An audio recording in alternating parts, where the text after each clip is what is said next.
Hello साथीहरू, हामीले चाहिँ आज सुगा चटनी बनाउन गइरहेको छु।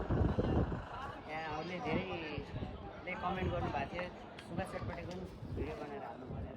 हामी चाहिँ आज सुगा चटपटी बनाउन गइरहेको छु। भिडियो अन्तिमसम्म हेर्नु होला है। हामीले केही दिन अगाडि आलु निम्कीको भिडियो बनाएर हालेको थियौँ। यहाँहरूले धेरै सपोर्ट दिनुभयो, यसरी नै माया दिइराख्नु होला सधैँभरि ल। र यदि तमघासमा हुनुहुन्छ भने खानीगाउँ चोकमा आउनु होला खानको लागि। लोकेसन चाहिँ खानीगाउँ चोक चौडा सुनिता कलेक्सनको साइडमै रहेको छ हाम्रो पसल चाहिँ। को कोले खानु भएको छ कमेन्ट पनि गर्नु होला यहाँहरूले चाहिँ।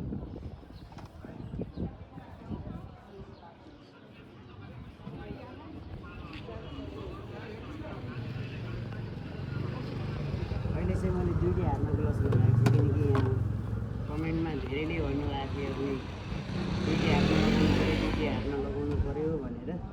मैले चाहिँ लगाएको छु। अलि गाह्रो त भइरहेछ हुनु त, त्यही पनि हजुरहरूको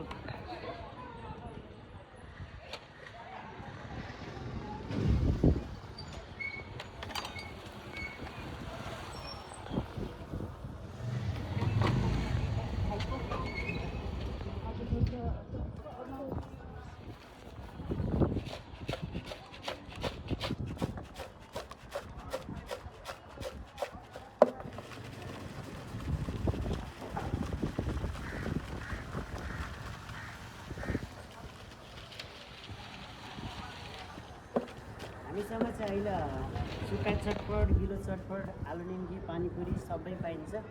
यदि खाने इच्छुक हुनुहुन्छ भने चाहिँ खानीगाउँ चोक चौडानिर आउनु होला। हाम्रो लोकेसन चाहिँ टाइम चाहिँ हाम्रो 2 बजेदेखि 5:30 बजेसम्म रहनेछ। त्यसपछिबाट बजारतिर जान्छु म चाहिँ। 5 बजेसम्म म यहीँ हुन्छु। यदि खाने इच्छुक हुनुहुन्छ भने तमघासमै हुनुहुन्छ भने खानीगाउँ चोकमा आउनु होला है।